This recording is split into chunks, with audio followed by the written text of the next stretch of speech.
Boa noite, final do dia, vim aqui tirar um minutinho para falar com vocês sobre o artigo da Ana Clarissa Mazzuco, aqui no livro Direito e Tributação Aduaneira, em homenagem a Joselense Carlucci.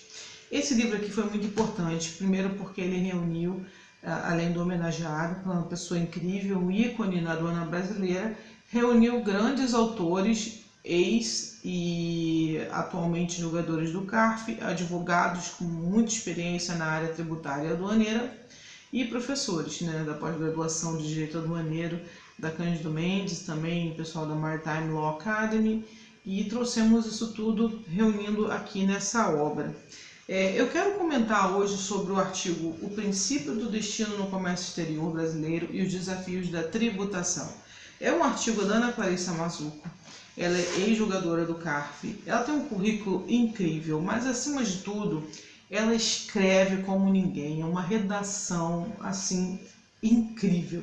E ela trouxe aqui alguns comentários sobre planejamento tributário internacional, sobre como o princípio do destino do comércio exterior ele afeta os planejamentos de operações, ele afeta as normas de conexão dos países, e inclusive faz um apanhado histórico.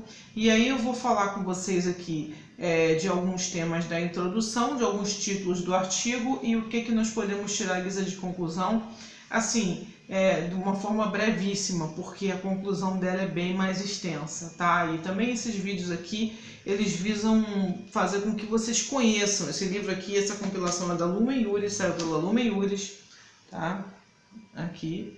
E inclusive até onde eu vi, até onde eu soube, continuava bem vendido na editora, tá? Não acabou a tiragem. Então, ela começa homenageando o Carlucci, falando da história dela com ele especificamente, porque trabalhou, teve a oportunidade de trabalhar no escritório do mestre, Fala aqui no título 2, Princípio da origem do destino e competência tributária no comércio internacional.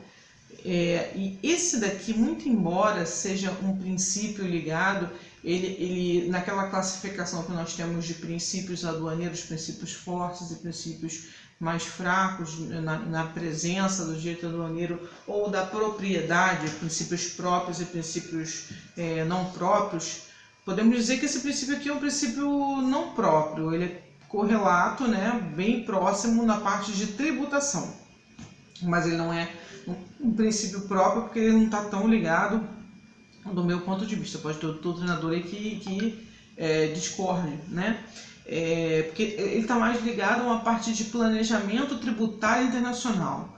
Mas é um tema importantíssimo, porque planejar tributações, ou melhor, planejar operações com as tributações envolvidas é de uma dificuldade, uma complexidade realmente incrível. E é necessário que se capacite. Esse artigo aqui está bem extenso, está bem fundamentado, e ela vai trazendo, por exemplo, algumas definições que vale a pena trazer aqui, tá? Ou melhor, vale a pena mencionar aqui, ela vai trazendo alguns princípios que vale a pena mencionar. Bom, o princípio do destino foi apropriado para nortear o comércio exterior, coadunando-se a racionalidade própria dos tributos indiretos, que tem como escopo captar a capacidade contributiva do consumidor, de sorte que a receita tributária é revertida para o estado onde há o consumo dos bens. Então vejam que é uma questão ligada ao direito aduaneiro, mas é uma parte mais de tributação internacional, pelo menos do meu ponto de vista.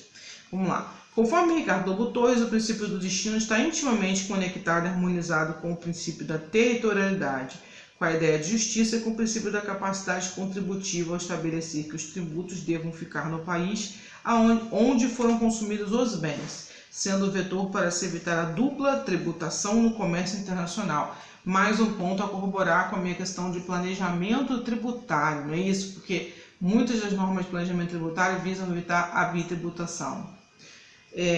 Bom, sob o prisma da concorrência no comércio internacional, os países buscam minimizar os efeitos nocivos da tributação sobre o sistema produtivo, pela desoneração das exportações, devendo as políticas fiscais serem formuladas sempre com vistas à eliminação dos efeitos cumulativos dos tributos sobre os bens exportados.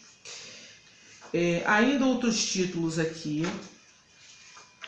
Temos imposto de importação e demais tributos incidentes sobre importação, distinções de regimes jurídicos. Temos a neutralidade na aplicação do princípio do destino, determinação do local de importação ou do consumo, desoneração tributária de bens exportados, princípio do destino no Brasil, e que ela faz um apanhado histórico que eu adorei, porque ela vem comentando desde 1530, né? Aí o primeiro parágrafo diz assim: no Brasil, em 1530, quando vigia o sistema de capitanias hereditárias, foi instalado em cada uma provedoria da Fazenda Real, que operava também como aduana, sendo seus chefes considerados como juízes de alfândega. Todavia, à época era escassa a cobrança de tributos sobre importação, uma vez que somente produtos portugueses entraram no território brasileiro, cobrando-se apenas impostos dos comerciantes estrangeiros, além da cobrança de imposto sobre as exportações das mercadorias que saíam do reino. Aí vai fazendo menção aqui de outros doutrinadores. Aí já avança para a Constituição de 1988, fala da Emenda Constitucional 33 de 2001 e da 42 de 2003,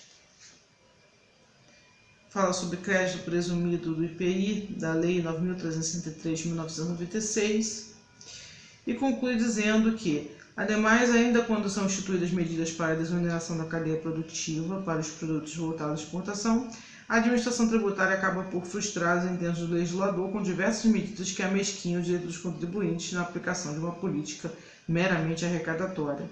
Em suma, verifica-se que, a despeito da Constituição Federal Brasileira acolher o princípio do destino no comércio exterior, não há uma política de tributação que efetivamente permita a sua operacionalização, especialmente em virtude da estrutura altamente cumulativa do sistema tributário brasileiro, sendo esse tópico fundamental para uma reforma tributária.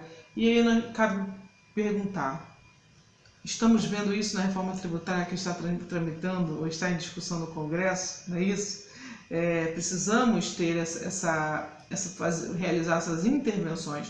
É de extrema importância, porque é aí que se faz o aperfeiçoamento, né, na participação da sociedade, na participação dos profissionais que efetivamente tenham algo a acrescentar, né, nessas demandas.